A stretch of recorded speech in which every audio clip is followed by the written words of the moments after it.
Udah tahun 2024, tapi imigrasi ke KL masih belum full otomatis untuk orang Indonesia, guys. Dan lama ya. Menurut gua, salah gua sih ketemu banyak petugas yang ngelawak mulu gitu ya, kalau imigrasi di Kuala Lumpur. Pak dengan auto gate ni jangan takut use it, sangat senang. Letak pasport korang face down dekat scanner tu. Kemudian tujuan mau kemana aja selama di Kuala Lumpur, atau bandaranya ya, itu gede sekali ya. Persis kayak mall gitu, banyak jualan-jualan kayak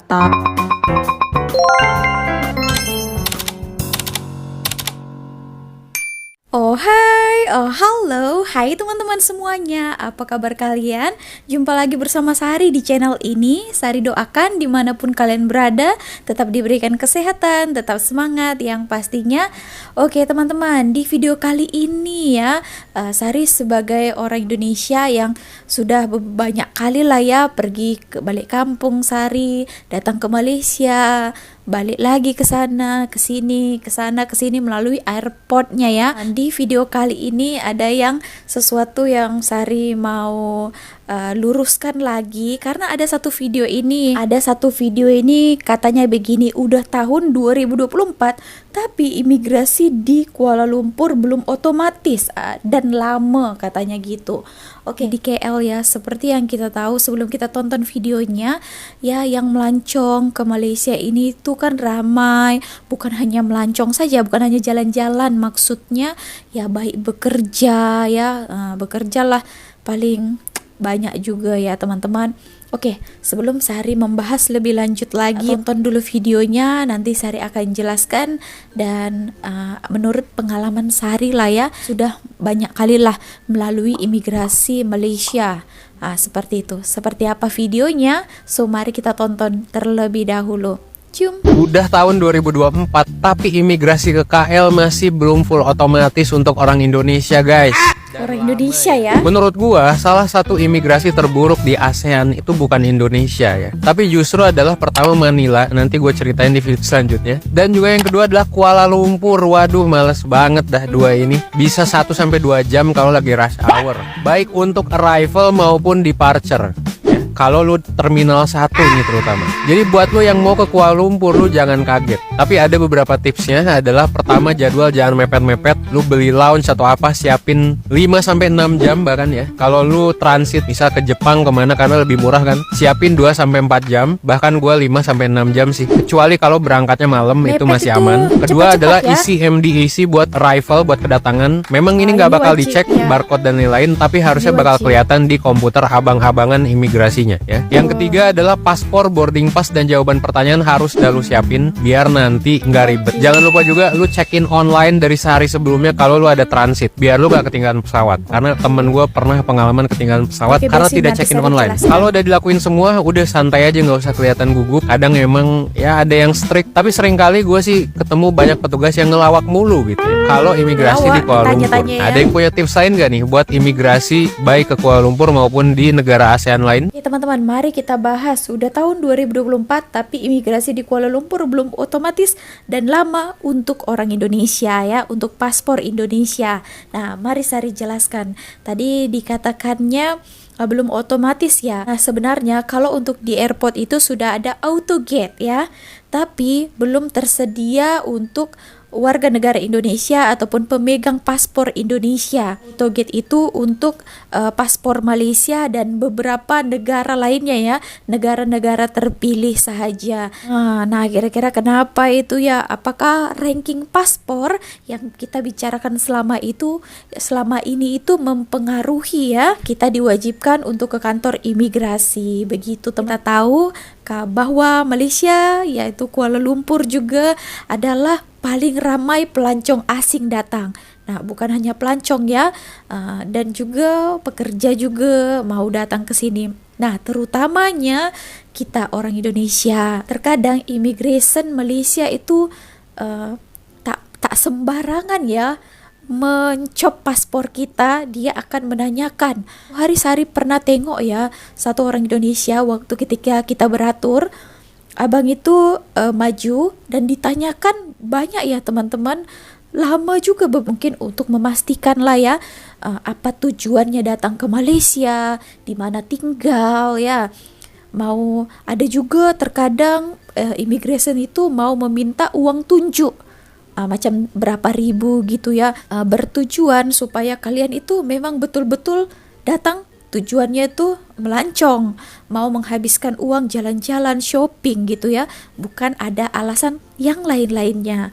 Nah, terkadang kan orang datang dibilangnya melancong, rupanya bekerja ataupun yang lain-lainnya, kita tidak tahu kan. Immigration Malaysia bukan hanya chop saja, masuk datang orang chop. Kalau macam itu cepatlah. Kalau seperti itu ya memanglah cepat, tapi kan semua pun ada aturannya kan, untuk memastikan pelancong itu betul berwisata ke sini. Ada beberapa pertanyaan lah ya yang ditanyakan gitu, di mana hotelnya kalau mau jalan-jalan di sini, berapa uang, mau kemana, berapa hari, dan lain-lainnya. Kalau misalnya Sari ya, itu hari balik, dia tahu sudah ada long term visa ikut suami. Nah, kalau itu tidak ada masalah, dia saja tengok, cop jari, silakan masuk. Nah, nanti ada yang tak percayakan, betulnya ada auto gate, aku nggak nampak ada di airport. Nanti ada yang mengatakan begitu kan. Oke, nah ini ada daftar negara yang bisa menggunakan autogate di Malaysia. Nah, oke, kita tonton dulu videonya. Daftar negara yang bisa menggunakan autogate Malaysia. Selain paspor Malaysia, ada juga paspor dari beberapa negara yang bisa menggunakan autogate Malaysia. Totalnya baru 10 negara yang bisa menggunakan autogate. 10 ya. Antara lain Australia, Brunei Darussalam, Jerman, Jepang, Korea Selatan, New Zealand, Saudi Arabia, Singapura, United States, dan terakhir United Kingdom. Jadi paspor Indonesia masih harus menggunakan manual imigrasi. Okey, untuk yang pertama kali travel terserempak dengan autogate ni, jangan takut use it, sangat senang. Letak pasport korang face down dekat scanner tu, hold lama-lama dekat situ sampai dia punya loading bar tu complete, dan pintu pertama akan buka. Pintu pertama buka, masuk je. Next step diorang nak scan muka you. Macam ni. Dah scan, pintu kedua pula akan buka. Dan korang keluar je lah. See, simple sangat. Alright, happy holidays guys. Katanya 10 negara yang sudah boleh menggunakan autogate Malaysia. Nah, kira-kira kita kapan ya? Tapi susah lah ya, dikarenakan kita tahu kalau ramai sekali orang-orang Indonesia datang ke Malaysia, dan tujuannya itu ada juga yang sudah datang tak balik-balik. Susah gitu ya kan. Kalau macam itu senang lah orang masuk kan. Nah, jadi gitu ya teman-teman. Itu alasan belum otomatis ya pemegang paspor Indonesia. Nah, kalau Malaysia tadi itu senang saja mereka mau masuk ataupun keluar daripada negara ini. Oke teman-teman, so mari kita tonton video satu lagi ini ya. Ini adalah orang-orang Indonesia yang first time, pertama kali jalan-jalan di Malaysia, di Kuala Lumpur. Seperti apa keseruan mereka, excited mereka. So mari kita tonton video ini. Cium.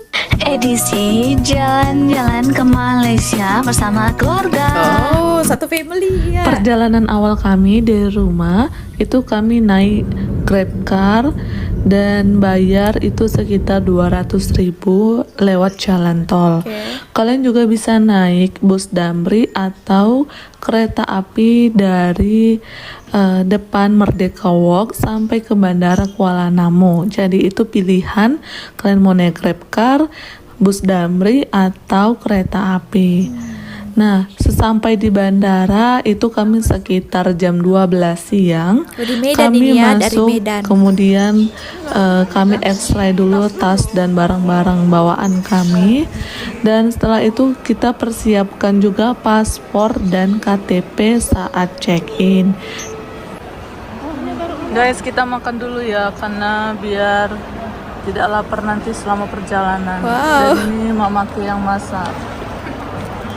Oh, base-nya ya makan macam dimasak dulu di rumah, so makan di dekat airport ya, duduk dekat sana ya.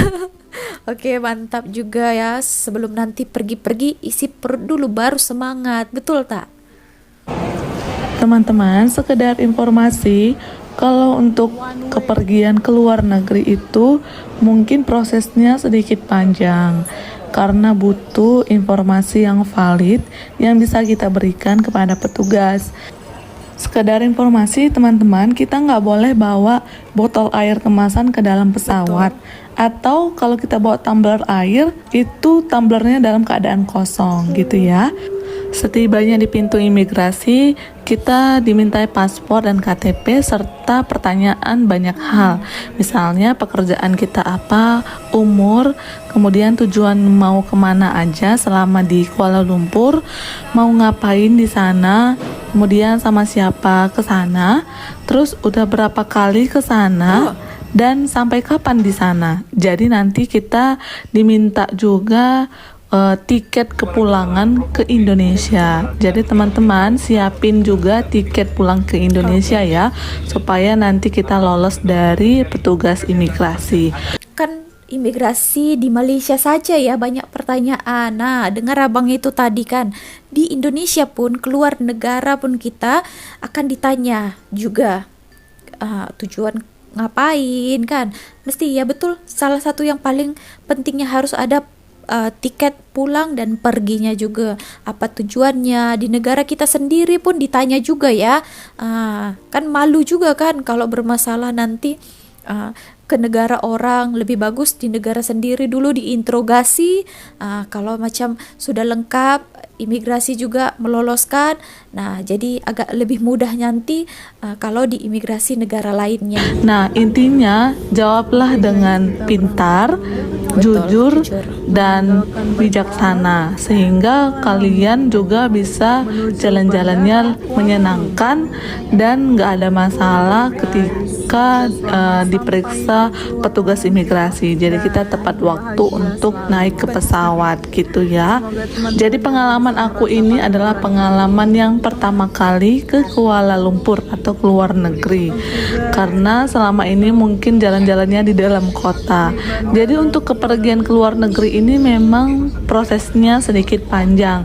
Jadi pastikan kalian berangkat dari rumah itu lebih awal atau bisa kira-kira 2 jam sebelum keberangkatan untuk meminimalisir kejadian-kejadian yang tidak diinginkan. Misalkan ada yang kehilangan atau ada yang kelupaan kayak gitu ya. Jadi ini aku udah sampai di Bandara Kuala Lumpur. Dan ini puji Tuhan selama perjalanan di atas tadi lancar, aman, dan tidak ada turbulensi sama sekali. Setelah kita sampai di Bandara Kuala Lumpurnya, nanti kita juga akan diperiksa paspor lagi teman-teman. Jadi setiap kita datang ke bandara luar negeri itu paspor kita harus tetap nomor 1 ya, jangan disimpan terlalu dalam ke tasnya biar nggak ribet nanti. Nah di sini aku udah lelah, aku minum dulu sebentar, dan ini juga mama minum air mineral atau drinking water ya kalau di luar negeri gitu. Sama. Oke, sampai di bandara juga kita jangan lupa ya beli SIM card untuk pesan ojek online Grab, nanti ya. Jadi kalau nggak ada SIM card kita nggak bisa keluar dari bandara. Atau kalian bisa juga beli di marketplace kayak di Shopee atau Tokopedia sebelum pergi ya. Jadi kami kelupaan sih dan nggak ingat untuk pesan SIM card luar negeri atau SIM card Kuala Lumpur. Oke teman-teman, di sini setelah kita turun dari pesawat kita jalan lagi lumayan jauh ya perjalanan kita keluar untuk nyampe ke orderan Grab car-nya. Jadi di sini tuh mall atau bandaranya ya itu gede sekali ya, persis kayak mall gitu. Sekalian Banyak ya. jualan-jualan kayak tas, kayak baju H&M gitu. Terus ada makanan juga. Pokoknya lengkap lah di Bandara Kuala Lumpur ini. Kayak mall ada bandaranya atau bandara ada mall lah gitu ya. Besar ya. Oke, ini kita sudah dijemput sama Grab car-nya. Dan si Koko ini baik sekali, dia mau ngajak kita berbincang-bincang atau ngobrol Ramah lah ya. seputar Kuala Lumpur, favorit place-nya di mana di sini. Dan kalian tahu nggak, di jalan tol Kuala Lumpur itu ternyata bisa masuk sepeda motor. Culture Nah, kalian shock bisa ya? lihat kan sepeda Terkejut motor banyak ya? di jalan tol ini. Nah, sesampai di penginapan atau di Taragon, Hotelnya. Putri Bintang, di sini kita menunggu yang punya apartemen untuk ngasih arahan untuk ngambil kunci kamar gitu. Jadi ini adekku lagi coba-coba atau bingung sih pertamanya ini gimana gini ya ngambil kunci kamarnya gitu ya kan. Nah, setelah dapat petunjuk akhirnya bisa gitu. Jadi kita diarahin nanti sama yang punya apartemen lewat WhatsApp gitu, gimana cara ngambil kuncinya, ada kode-kodenya gitu ya teman-teman. Jadi di sini aku juga baru pertama kali sih ke apartemen dan itu di Kuala Lumpur. Nah, untungnya adikku ini pintar lah ya, pintar sekali. Tanpa dia kami tidak bisa apa-apa. Cile. Oke teman-teman. Nah, ini kita sudah dapet kayak card gitu ya. Bukanya nanti. Untuk naik ke lift itu harus pakai card. Oke guys, kita sudah tiba di lantai 25. Punya.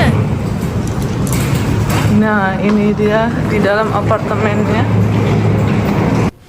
Oke deh, sampai sini dulu ya perjalanan kami dari Bandara Kuala Namu sampai ke Bandara Kuala Lumpur, sampai ke apartemen yang sudah kami booking sebelumnya. Oke, sampai ketemu di vlog aku selanjutnya, jalan-jalan di Kuala Lumpur bersama keluarga. Thank you for watching. Jangan lupa subscribe, like, dan komen. Dadah, Thank bye-bye. you. Oke teman-teman, nah seperti itulah tadi perjalanan mereka ya, first time bersama keluarga. Nah, wah, emang Sari lihat ramai ya kalau orang-orang Indonesia itu kalau pengalaman pertama mereka kalau mau keluar negara itu ya tujuannya ke Malaysia ya kan, mau ke Kuala Lumpur ada, ke Johor ada, ke Melaka ada, dan beberapa negeri yang lainnya.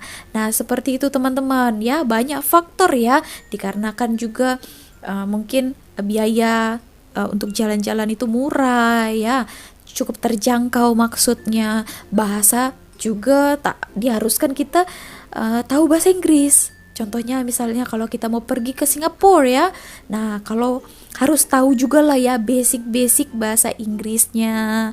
Nah kalau ke Malaysia ini orang-orang Malaysia terutamanya itu tahulah bahasa Melayu, itu yang bagusnya lagi.